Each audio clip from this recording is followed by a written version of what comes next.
All right, welcome to the fifth chapter. I am Brian Chapman. He is Dennis 15. We're ready to go for episode number 102. And Dennis, this is a big weekend to be terrified of things that aren't going to happen because have you heard about that Chinese space station and the piece of junk that's hurtling toward the Earth at 18,000 miles per hour? No, I've missed that, but I'm waiting on all the cicadas to come out here at Peach Mountain to go flying around for, they've been buried for 17 years, so I'm waiting for that. Yeah, that's two reasons to stay inside. You don't want to get bitten by the cicadas and perhaps eaten up like a swarm of locusts. And that piece of Chinese space junk is 22 tons. It's 100 feet long, and it's going 18,000 miles per hour. It's scheduled to hit the Earth sometime on Saturday night or Sunday morning. They don't know where it's going to hit. They don't know what kind of damage it's going to do. And the U.S. military has said that they do not plan to shoot it down. I think I should call my friend Iron Mike. Works in the scrap metal business. He'll be ready to go.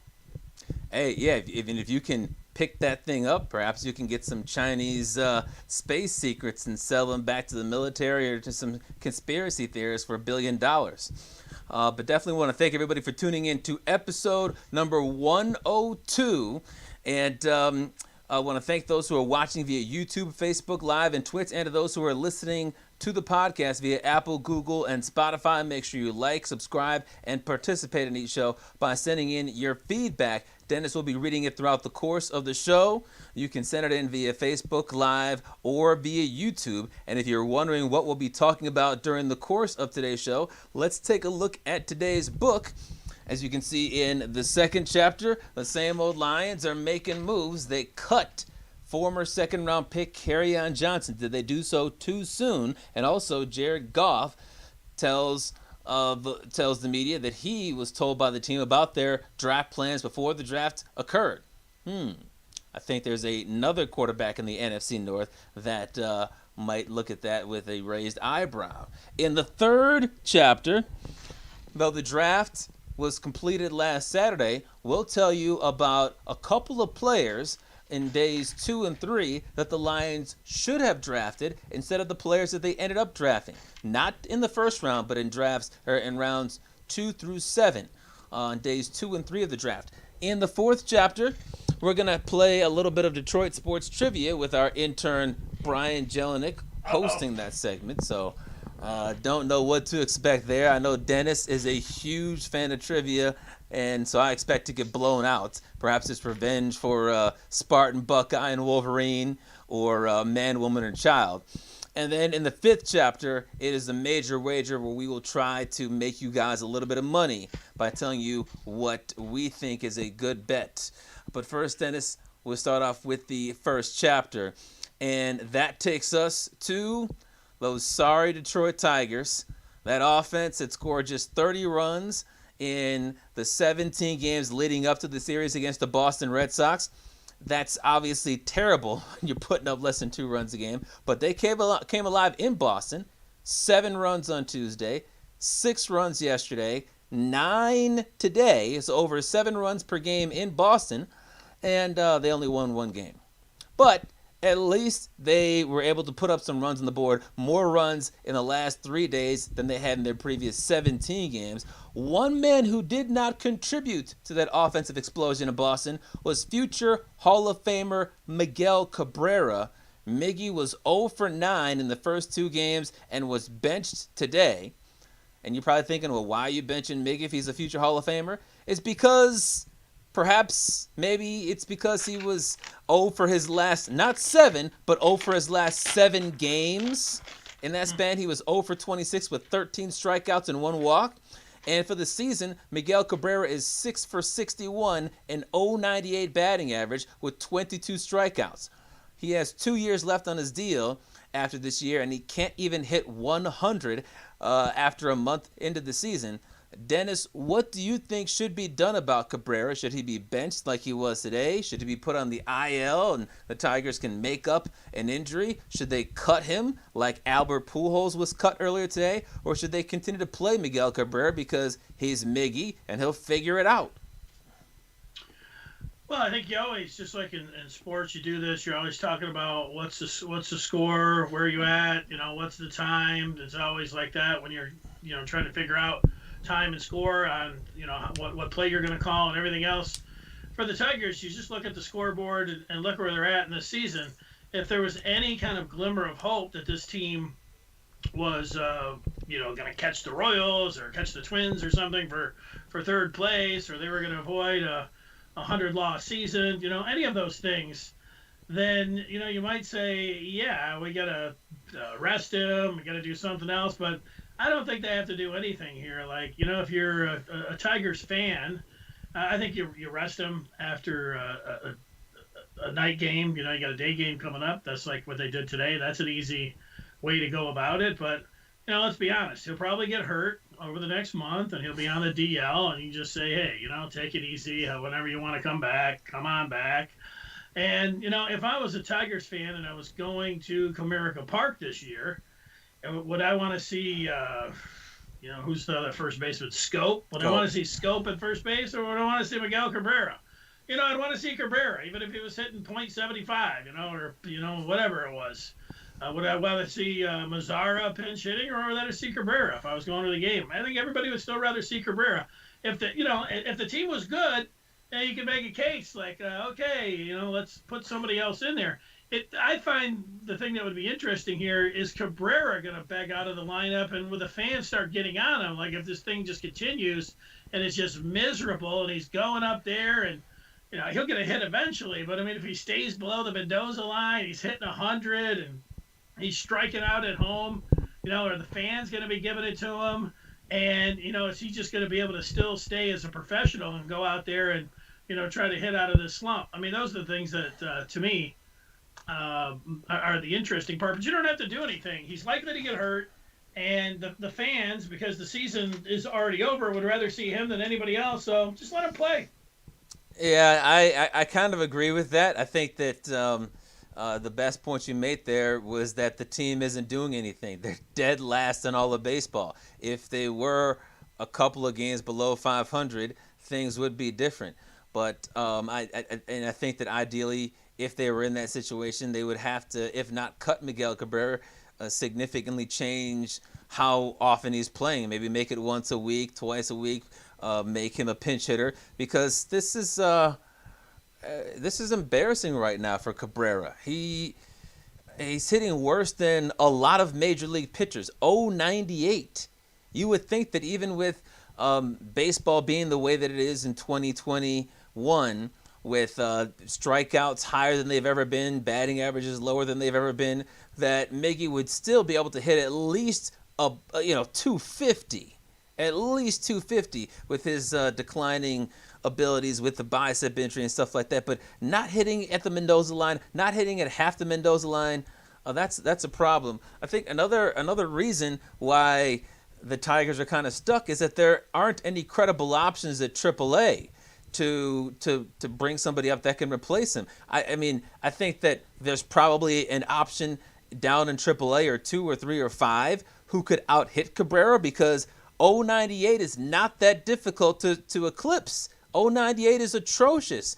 But if the Tigers bring up Christian Stewart, or they bring up somebody else just to be the DH, and that guy hits $140, what's the points? What's the point? And you brought up the point about what would Tigers fans rather see. I mean, if I'm a Tigers fan, I'd rather see Miguel Cabrera hitting $198, trying to get a hit, than Christian Stewart getting his 10th career hit to get to $155 or something like that. It doesn't make any sense. But the fact that the farm system is so bad makes it easier to play him. The other thing is, when you compare him to Albert Pujols, and for those who missed it, Albert Pujols was cut by the Angels today.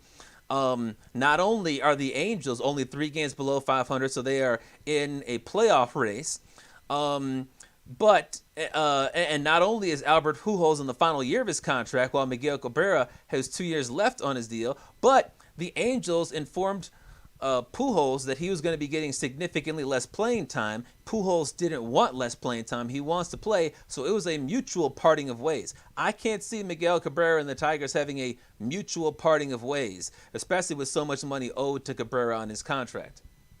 It might be the one side if you're the Tigers. Now I don't think that they're sitting out there. It's like, well, let's just keep running him out there. Maybe he'll embarrass himself enough where he'll want to retire and he'll eat, the 60 million he has. Like, I don't think that's going to happen. But is he going to just keep going out there? And if he was mired in some slump, the Twins are coming in. I think they got a 9-game homestand coming up. At one point, you would expect him to get one hit, like, and that would tie Babe Ruth for, I don't know, 45th spot on the all-time list. Like, normally that'd be nice, like, hey, man, Babe Ruth, Miguel Cabrera, he got a hit, but, he's going to hit it after what he's in the 0 for 25 skid. You're just going to get a little, like, a little golf clap. I don't know if anybody's going to save that ball for him or anything else, but, to me, it's all about, like, he's got the 2 milestones. Is he going to be able to reach them before the Tigers buy him out, or if he gets hurt? And that is, he's got 11 home runs shy of 500. Getting 500 home runs would be a big deal. Is he going to get 11 more hits this year?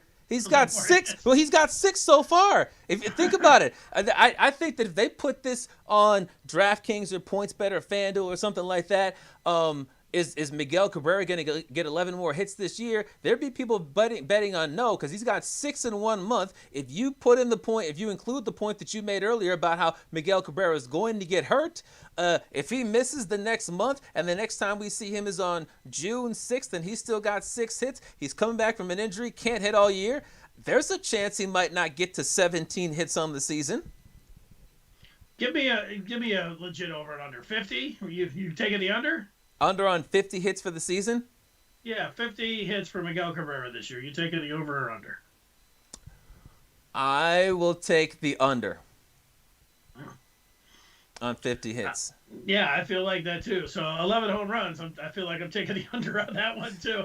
Actually, needs 128 hits to get 3,000, and it would be nice. I mean, there's only been 6 players to get 500 and 3,000 hits in all of baseball, and a couple of those guys are, people don't respect with Palmeiro and A-Rod. So it's pretty exclusive company. You get in there with Pujols and Mays and well, how pathetic would it look? Hank Aaron. How pathetic would it look for Miguel Cabrera and the Tigers if they just keep trotting this guy out here? Let's say his batting average gets up to $150. If they keep trotting this guy out here hitting $150 when they're in dead last, just to try to get a couple of milestones, like, it takes away from your milestones if not only are you a shell of yourself, but you're a shell of a Major League Baseball player when you get there. I think we all know that by the end of your career, when you're setting these milestones, no matter what the milestone is, you're not going to be at your peak. You're not going to be at your prime. But if you get to 500 home runs in a season where you hit 18 to 20 home runs, that's different as opposed to getting 5 home runs for 3 or 4 consecutive years and getting there. And if you have to have, a couple of seasons where you're hitting way below the Mendoza line to finally get to 3,000 hits, like that, it almost cheapens your legacy because you're only playing for milestones while you're hurting the team. Yeah, and you know what? What happens to me is whenever Minnesota comes in, now Nelson Cruz, he's 40 years old, but, 6 years ago he was down there at Biogenesis and, roiding up, and he's hitting, if Miggy was taking a cycle to whatever Nelson Cruz was, it seems like he'd be hitting 50 home runs still. But he's striking out over a third of the time. 22 out of his 61 at-bats have been strikeouts. Yeah, the interesting part to me is that are they just going to keep running him out there? I think the Tigers will because they don't have anything to lose. But it's Cabrera. I mean, where's his pride? Is he really going to be out there? Are we going to be talking about him in August hitting, 165 and he's got 2 home runs right now? He's got 5 home runs, and the Tigers are on pace to win 100 games or lose 100 games. Is he still going to be like he was in Boston this weekend, playing grab ass with who's ever on first, makes first base and laughing and doing all these things and talking to the people in the stands, fun Miggy, like, that's been Miguel Cabrera. He's going to be like that, or he's going to get hurt. I don't think he's going to be in the lineup. I mean, they'll put him out there. He's going to try to get out of the slump, but I don't think he makes it to the first day of summer. He'll be on the 60-day IL. Well, if he gets up to $165 by August, Craig Monroe and Matt Shepard and all the folks at Bally Sports Detroit are going to say, hey, You see Miguel Cabrera, he just got a hit. He's got a 2-game hitting streak, 2 for his last 9. And clearly he's coming around, so you can never question the big fella, 2 for his last 9. But I'll tell you this, one thing that they could do right now is, and they should do right now, even on a bad team like the Detroit Tigers, is move Cabrera down in the order. You're hitting a buck, you're under 100, hitting 098. In any other circumstance, you wouldn't be there, but because the Tigers' farm system is so vastly overrated and depleted of talent, they have to keep him on the roster. Don't put him at cleanup. That's an insult to the rest of the guys in that lineup, in that atrocious lineup, that are hitting better than him. He needs to be in the bottom third. Have him hitting 7th or 8th. It might be a pride issue that you can't hit him 9th, but there's no way he should be hitting cleanup. They've got a bad roster, but if Jeimer Candelario gets on base, and he's been an average major league hitter this year, even above average because of how low the batting averages are, if he gets on base, it shouldn't just be the end of the inning because you got Miguel Cabrera up next. That's a joke. It's a good point, but I think he pulls his back before AJ Hinch drops him in the order. Well, then fake the I don't back think they're going to injury. drop him. Yeah, I don't think they're going to drop yeah, him. you might be right, but man, think about how bad that looks for the Detroit Tigers if now batting cleanup with the bases loaded because this starting pitcher is wild. Here's Miguel Cabrera with his 080 batting average. Yay! You think he's going to get booed? If this continues, I think that there are going to be folks that boo him. And it's not going to be booing him because of what he's done.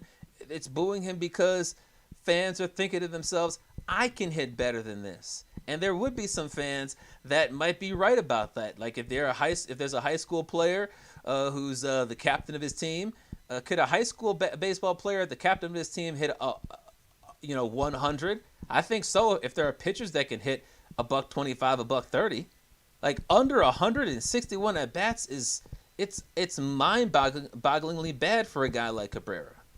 Simo's going to still pick him and pick the stick. Oh, you know, good he's down gosh. there. I'm I'm going with the big man. I'm so happy that I don't have Bally Sports Detroit, so I don't have to see that. Pick the stick when you can't even get guys in scoring position outside of this last series against Boston. Pick the stick when you got 2 or 3 hits in a game. I sent you a potential show topic that we didn't do. Maybe we'll do it a little bit later in the year. Pick the stick when the Tigers could get no hit 3, 4, 5, 6 times this year, given the way things are going. No stick outside of Jeimer Candelario is worth picking. I like when they have pick the stick and there's a bunch of negatives on there. Like, Yeah. Hey, give me, -2, everything else. Simo, you went with Miggy again. You got the bagel up there. Simo's like, we're going to talk about his approach coming up in Tigers Live. Hey, that's just where it's at, right? What else are you going to do? Yeah, well, What else are you going to do? that you would. I mean, the Tigers, they're between a rock and a hard place, and the only thing that makes this a little bit easier for them is the fact that they're so bad, and perhaps a lot of folks aren't all that concerned about Miguel Cabrera hitting 098. Well, let's see where we're at. Keith is saying, what's up? Tigers are dead to him. Ooh, I don't even bother. Maybe in a year or two. There you go. Tigers are a tough watch indeed. That's from BP. Well, I'll tell you, they're much easier to listen to than they are to watch. I've enjoyed the broadcast that Dan Dickerson and Jim Price are putting on, or even when they're doing a road game and Jim Price isn't in the booth, when they have Evan Woodbury, or even Chris McCoskey, the big Tiger slappy, who says there's no reason, no point, and it's nonsensical to fire Avila. That has been more entertaining for me than watching on Bally Sports Detroit and hearing propaganda. When Hall of Fame players end, it's always sad. That's from BP. Jelenik talking about Pujols getting cut, and he's looking over his shoulder. Sideshow. BP says, go back to Avila. The well is dry. Sideshow Raj, for this team to have been bad for this long and have one of the worst farm systems makes no sense. Avila needs to go. Well, that's the thing, is if you look at the farm system rankings, whether it's Baseball America or MLB.com or ESPN, a lot of them like to talk about how the Tigers have one of the top 5 farm systems, and it doesn't make any sense. I get that Torkelson was the number 1 overall pick. I get that Casey Mize is a number 1 overall pick. Skubal has had a couple of great years in a row in the minor leagues before being brought up last year. But I believe Skubal and Mize are not even considered prospects anymore. So if they're not considered prospects anymore, then the prospects that everybody is talking about would be Manning, Green, and Torkelson. The problem is, if you're going to have one of the top 5 farm systems in baseball, it's not just about having 5 players ranked in the top 50, which is what a lot of them say, and certainly 5 in the top 100. You've got to have some other players. Like, whatever happened to Isaac Paredes? If he was such a great player and he made his debut in the same week as Skubal and Mize last year, and you see the team hitting below 200, how come he wasn't worthy of being brought up? It's because he sucks. Daz Cameron, this quote-unquote viable piece of the Verlander trade, according to Chris McCoskey, if he was so viable, how come he couldn't replace, what's-his-face, Jacoby Jones, who was hitting like $130 as of a week ago, or Victor Reyes? It's because he's not viable. It's because he flat out sucks. You look at all these other guys. If they're so great, if the farm system is so deep, if it's top 5, then how come there's nobody outside of these 5 guys, and then when they get brought up to the majors, they still suck? It's fake news. It's absolutely fake news. When you hear somebody talking about the Tigers having a farm system, say, where's the proof? Because there isn't any. McCoskey says they're just ripening it down there. I just made that up. Jelenik he's beat up. Oh, no, he wants to beat somebody up.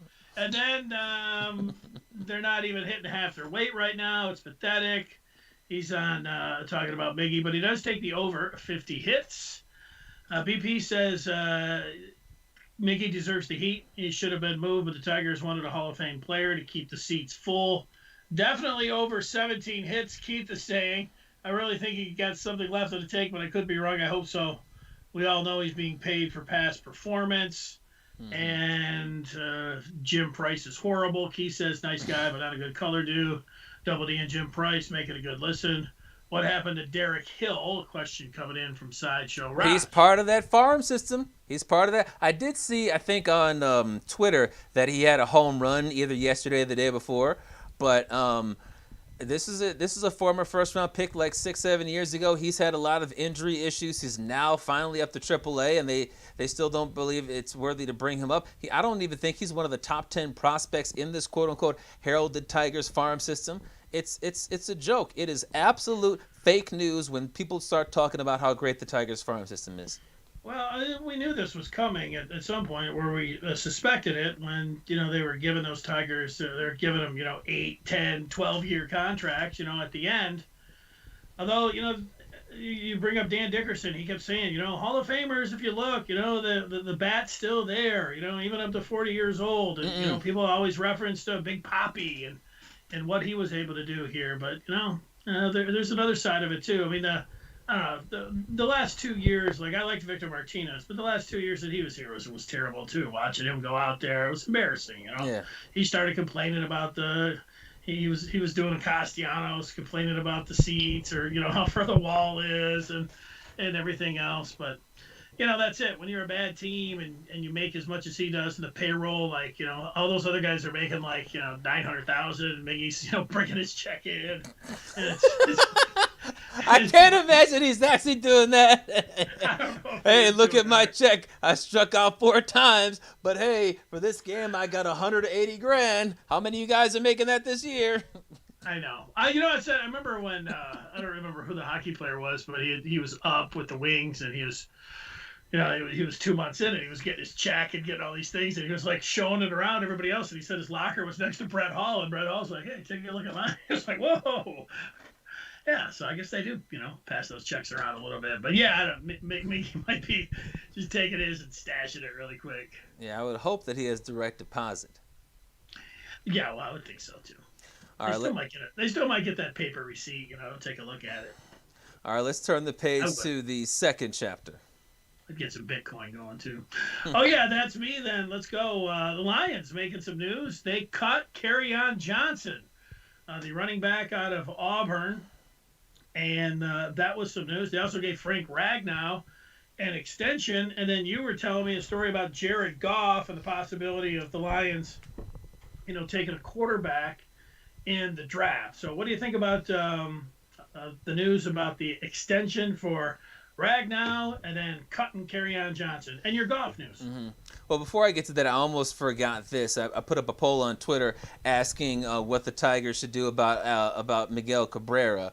And you can still vote on this, but 49% say the Tigers should cut Miguel Cabrera right now. 16.4% say cut him at the end of the year.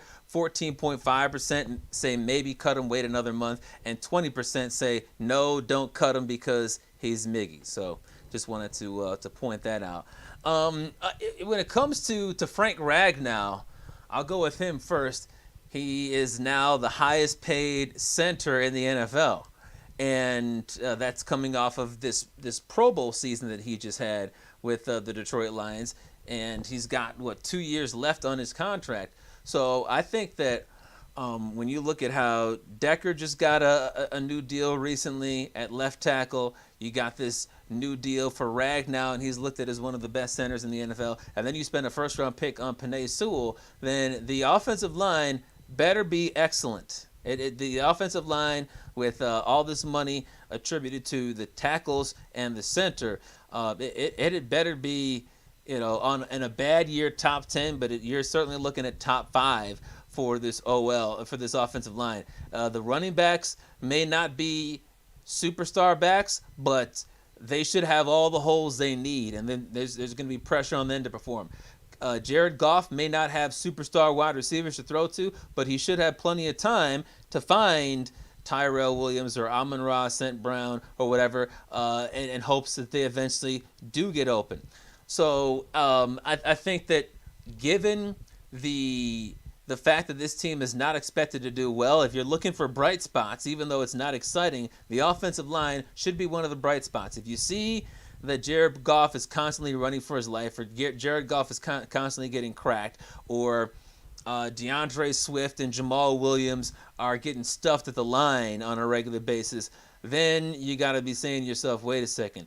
This is supposed to be the strength of our team. We just drafted an offensive lineman and gave a guy a brand new contract, and this is looking at SOL too. That's a problem. Kerryon Johnson, this is, for me, the least newsworthy story of the three, because I get that he's another failed second-round draft pick by the same old Lions, but, this is...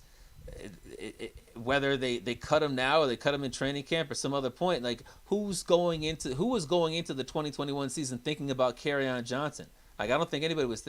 Okay. I like Kerryon Johnson. I like the 1-2 punch, and actually with Jamal Williams coming in, I like the running back room. I mean, Kerryon Johnson's a talented running back. Like, it wouldn't have surprised me if he would have been able to have a bounce back year. It will not surprise me if he goes somewhere and has a lot of success. Now, he had some injuries here. I think that held him back, but he's in the best situation. You know what?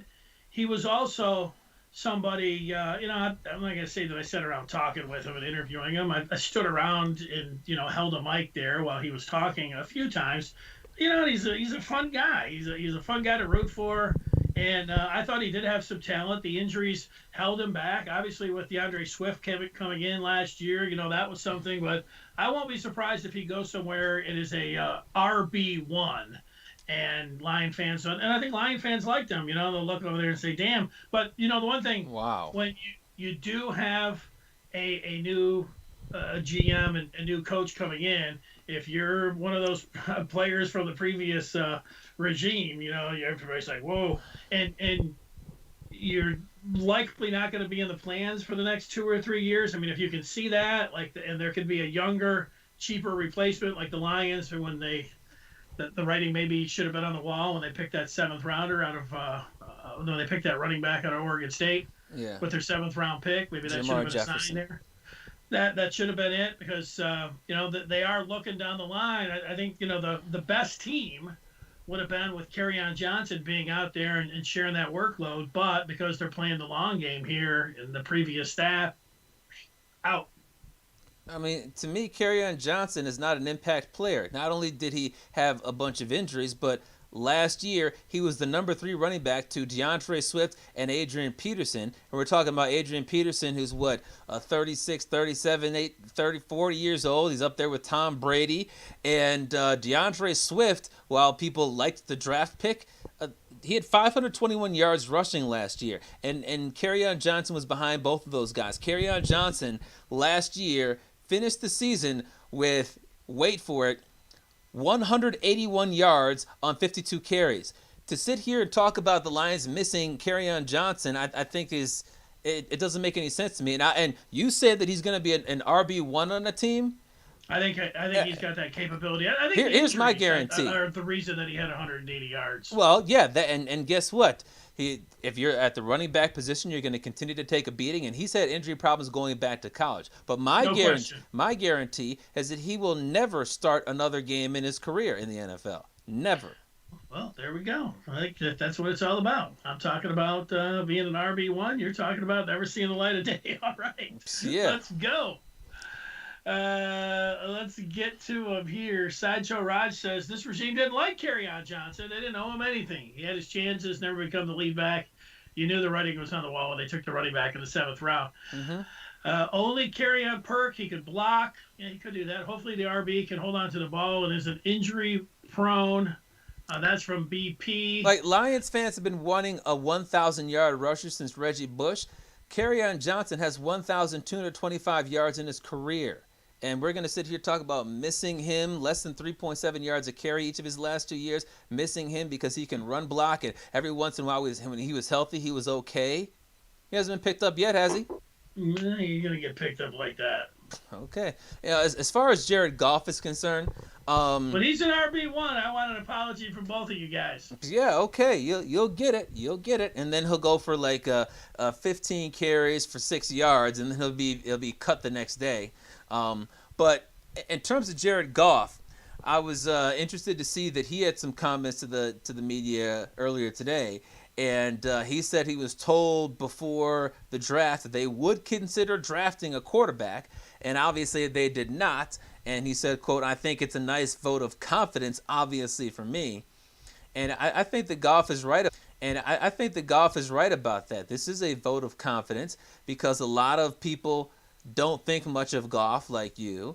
A lot of people thought highly of Mac Jones and Justin Fields before the draft, and the Lions did not draft one of those two. They stuck with Goff, and they were celebrating in the draft room when they got a right tackle to protect their franchise quarterback. I think that that's what this moment is about. I think the Lions handled things the right way with their franchise quarterback by saying, yeah, we'll consider a quarterback, but they didn't draft one, and that solidified his role as the undisputed franchise quarterback.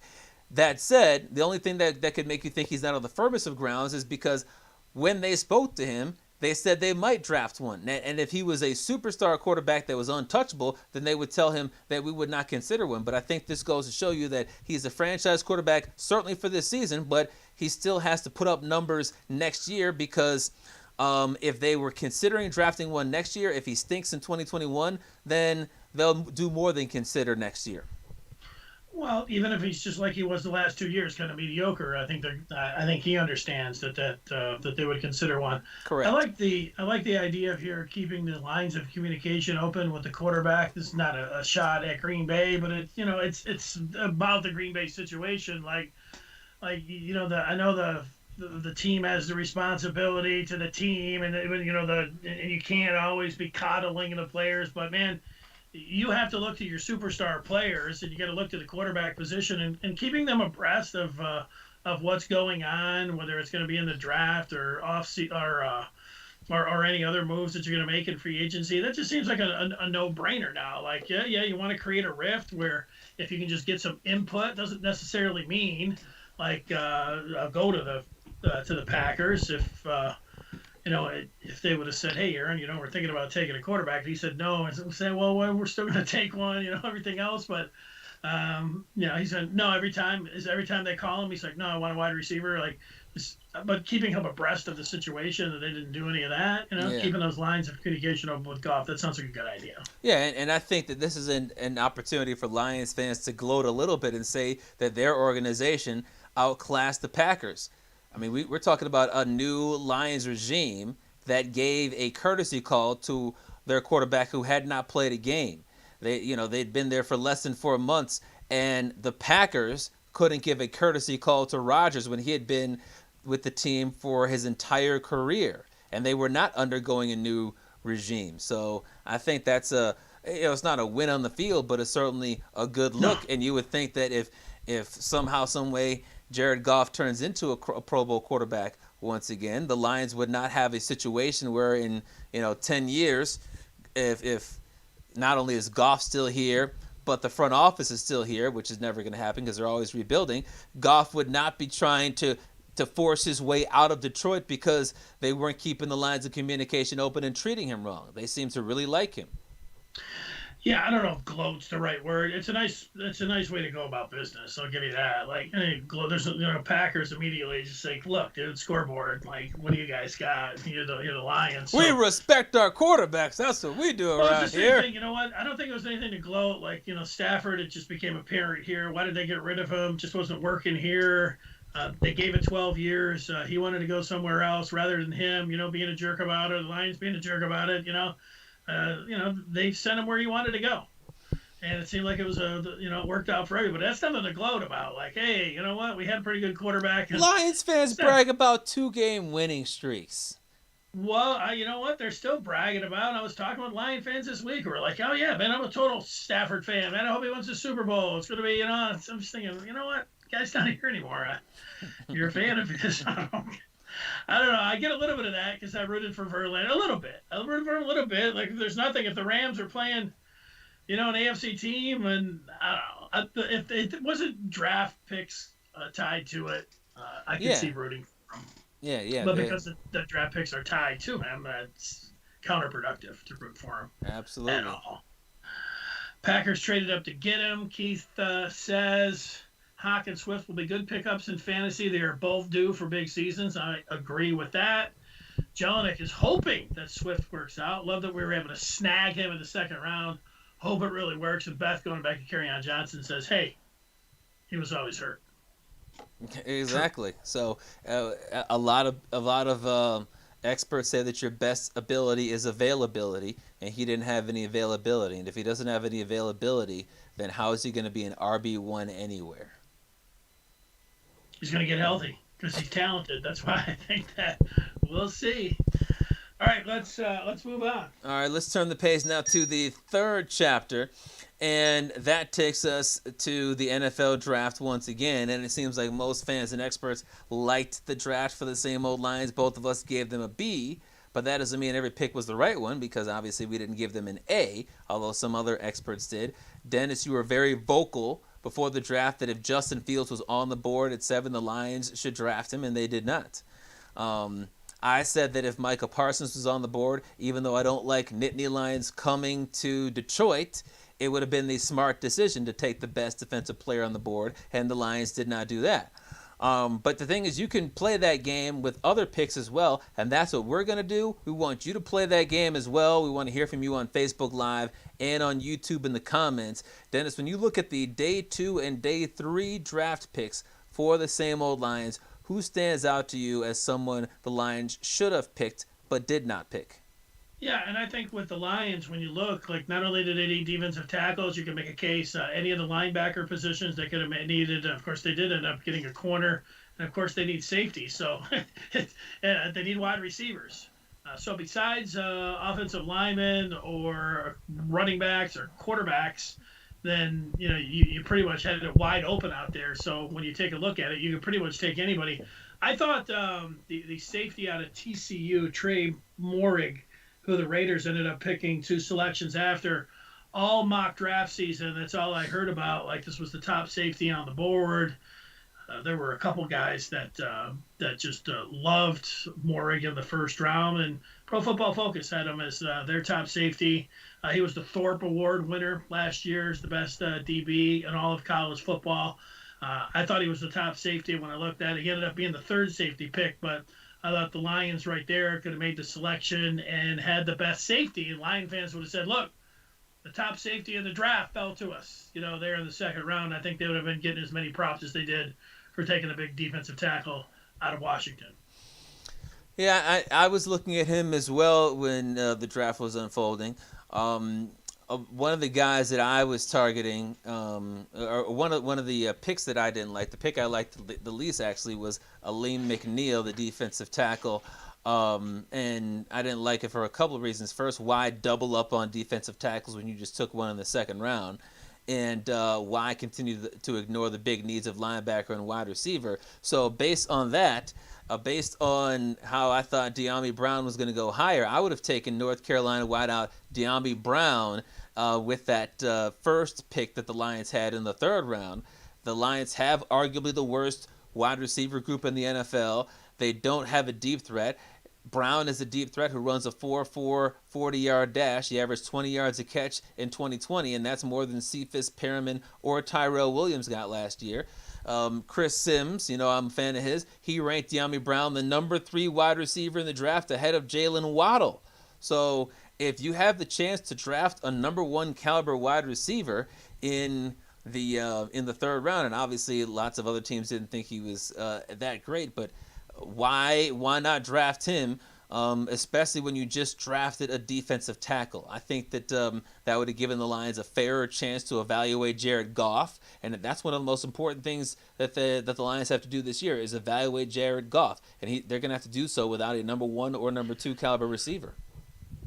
Yeah, I was thinking of the second round too. I only picked one there, but if I was going to go with another one, I like pre-draft. Rondale Moore, actually, between the first and second round, that's who I looked at. That's who I was hoping that they were going to take. Now, you see a guy in college play. He's got some injury concerns. I know he's not the biggest guy, but man, he looks like he could also be a superstar. So I wouldn't have minded them taking Rondale Moore. When I went to the third round, there were a lot of. I saw some other teams, the Giants being one, saying that they like the defensive tackle from NC State. So maybe they made a nice selection there. But I would have gone with a guy who went to Minnesota, and he's a big corner, just like the one they got later from Syracuse, Ben St. Just, who started out at Michigan and then transferred 6'2", 6'3" corner, physical, could move him over the safety. They'd be saying the same thing. Or if they wanted to drop down what the Packers did, they got the wide receiver Amari Rodgers from Clemson.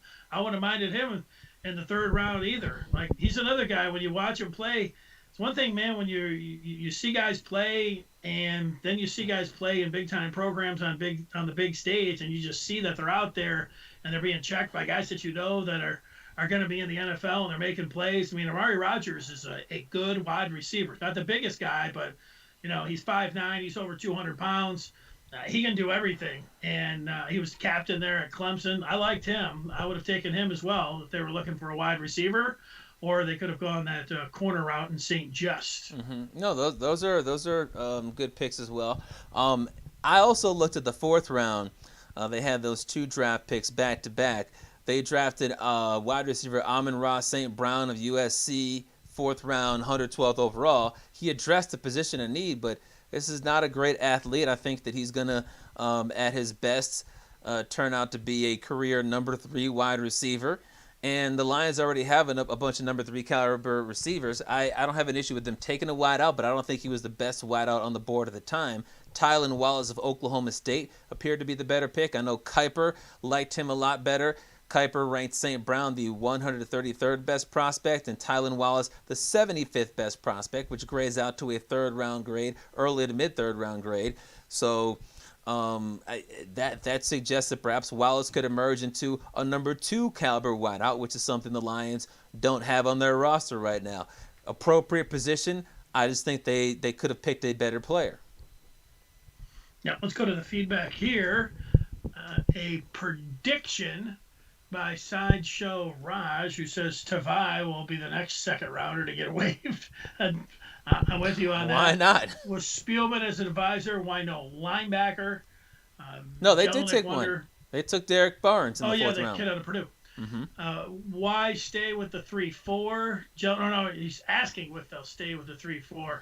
I don't know if that was I think when you got Aquara and you Flowers. just go down the line there, Flowers on the other side, and then now they got Brockers as a defensive tackle. They drafted 2 defensive tackles. That seems more like 4-3 to me, what they're going to. Yeah, well, I think that what's more important than the scheme is that it works. And the Lions last year.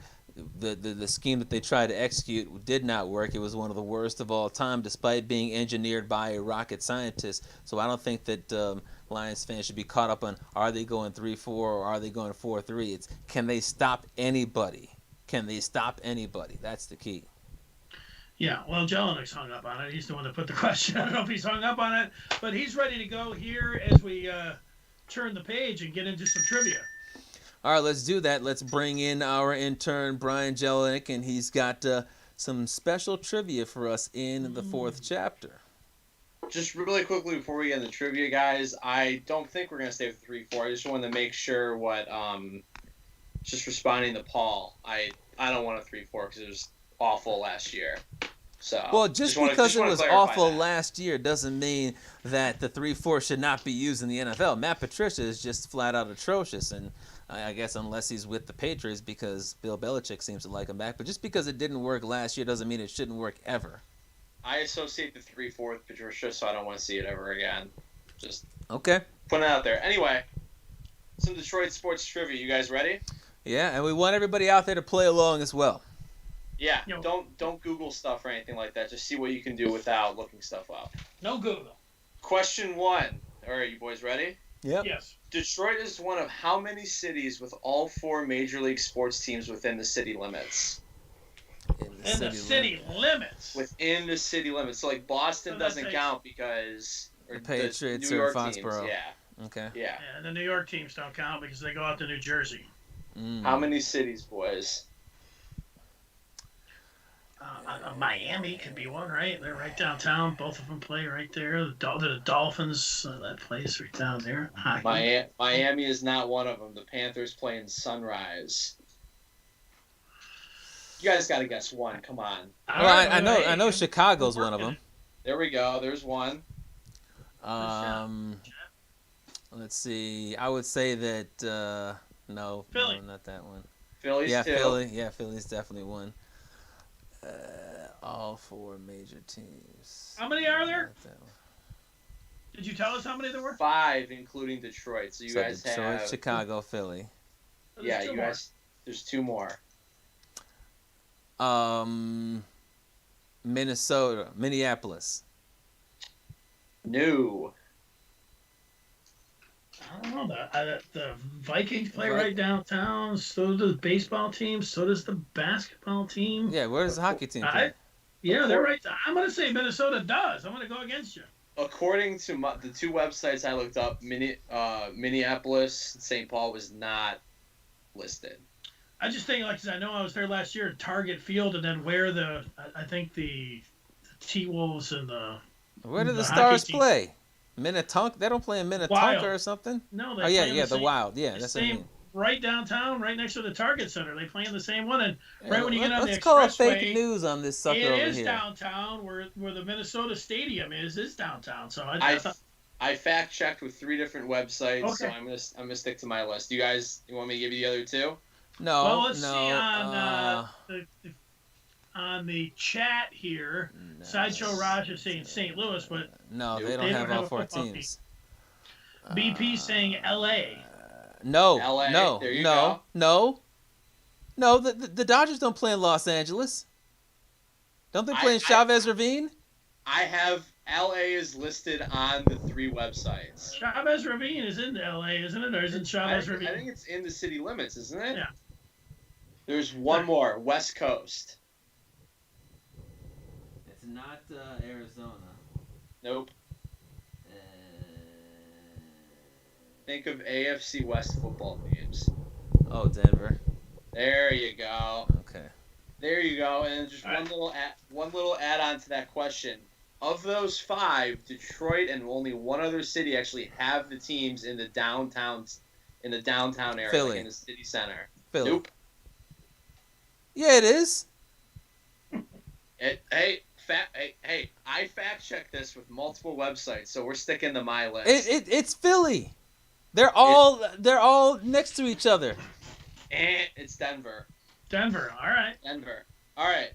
Question 2. I don't like this trivia so far because you're putting out fake news. He's putting out fake news. I'm not putting out fake news. I've fact-checked websites. We'll check on it, though. Question 2. How many members have the Red Wings officially retired? 18. Not that many. Okay, that's absurd. That ain't it. 11.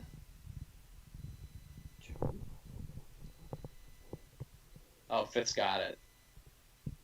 He has to get it. They just retired Red Kelly here recently. Mm-hmm. And then there's Howe, Del Vecchio, Lindsay, Lidstrom, Iserman. That's 6. Who else are there? Sawchuck. That would be 7. Yeah.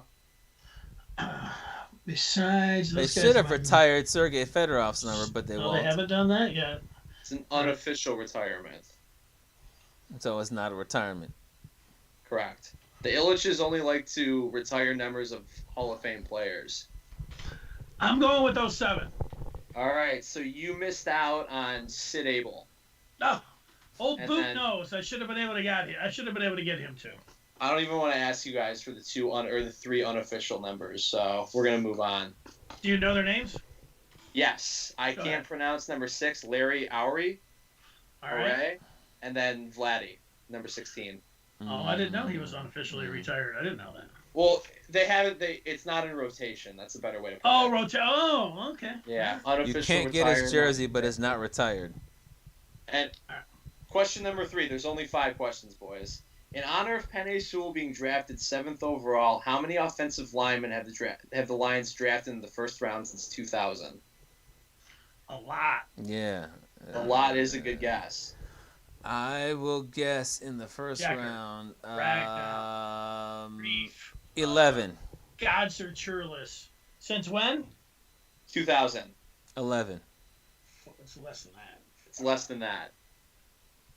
I just went Reef, Churlish. What? Jeff Backus, Ragnow, That's a 2001. 5. I'm up Sewell, to 5. Decker. Reef.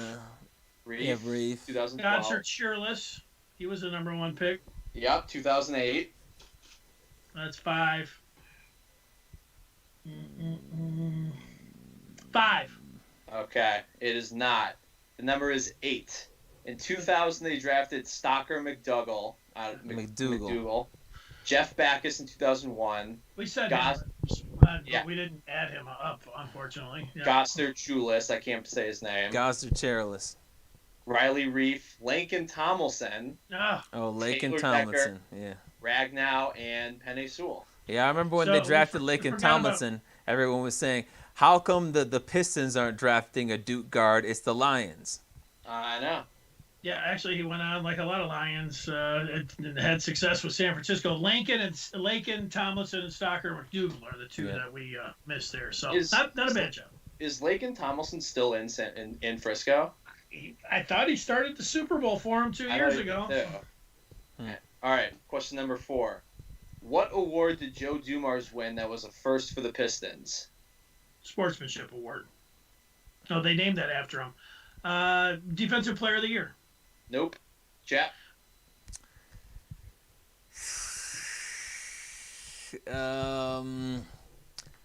The 6th man of the year.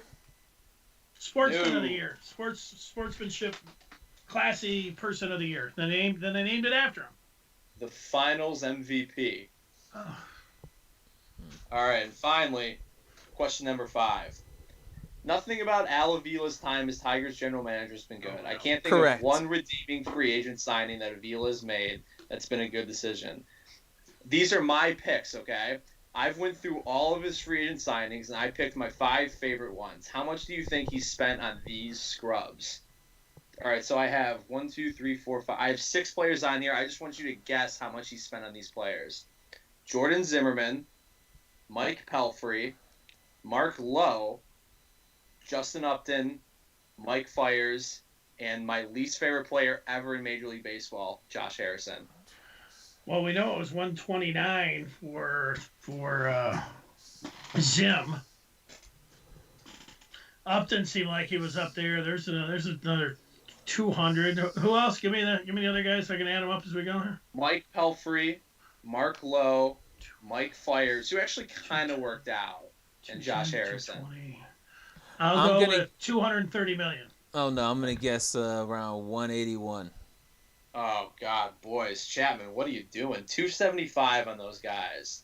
Yeah. Avila spent How much 275 did million how on much this did he player. spend on Upton? Upton, I have recorded as a 6-year, $130 million contract. Yeah, that's right. That stuff Oh I had him down yeah, for 100. yeah. I was way off on that. I was thinking that was like a 50-year or $50 million contract. But I was way off on that. When we dished him to the Angels, did we inherit a lot of that money, or did the Angels take it? Do you guys know? I can't remember. I think I don't we know off the ate a top of my decent head. money. Yeah, they ate some. They got nothing for him. But that was intern Jelenik's trivia. Chapman, you still don't spell my name right, so we're gonna have to figure that out. It's But not Jelenik. you're close, man. Jelenik. No, no. I We'll know. fix that. How many shows have you been around for? 20, 30? I think around 30. Yeah. 30. Look at that. There's another Thanks. trivia question. I know. How do you long spell is the it- intern's name? How do you, Chapman? You'll never be able to figure it out. Yeah. Yeah. Well, good job. Anything else? We got to get rid of Miggy. It's time. Just eat the money. Get rid of him. I don't want to see him in a Tigers uniform anymore. I can't do it. Especially after Pujols getting canned today. It's time. Well, you don't think they're going to do that, do you?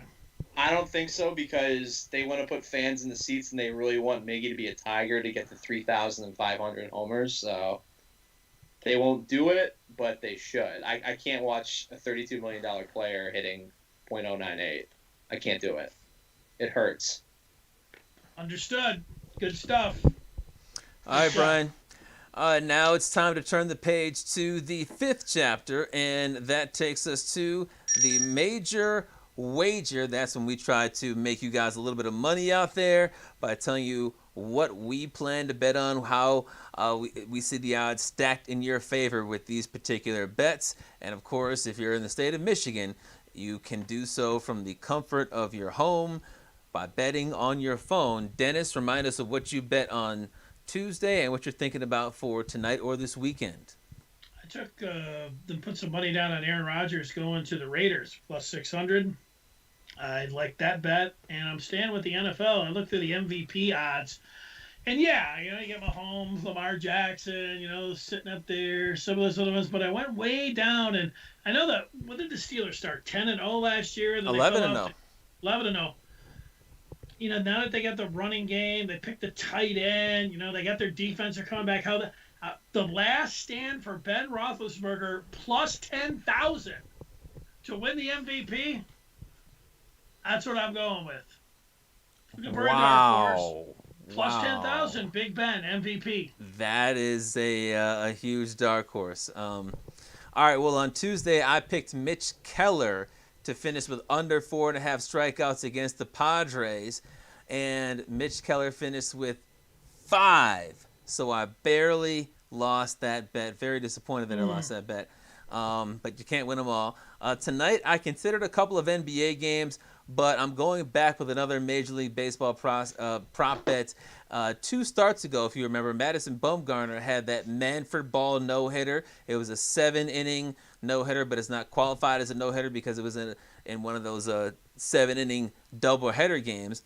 He did not give up a hit and struck out 7. Last start, he struck out, I believe it was 6. The over-under for tonight for Bumgarner's strikeouts against the Marlins is 5.5. So you would think, based on the last 2 starts, I got to pick the over. But my model has projected him to come back down to earth with only 3.81 strikeouts. I trusted my model, and I went with the under on 5.5 strikeouts. That game started at 6:40.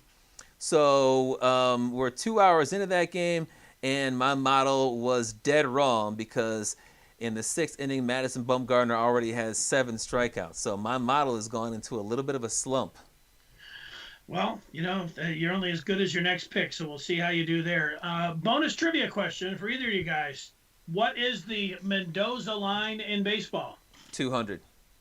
Yeah, it's easy money, 200. Okay, good job. And Wait, good job. Really quickly, correction. The Minnesota Wild play in St. Paul, so they are not considered to be in Minneapolis. Just throwing that out there. All right. So, Nice job. there you go. Okay, nice job, Jelenik, tonight. And Chapman, coming up on Tuesday.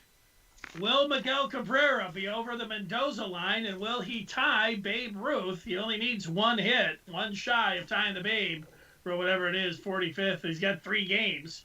Or will he still be in his slump? We'll check the Miguel Cabrera Mendoza line coming up on Tuesday's show. For Brian Chapman, I'm Dennis Fithy, and thanks for watching. We will talk with you on Tuesday. Good night.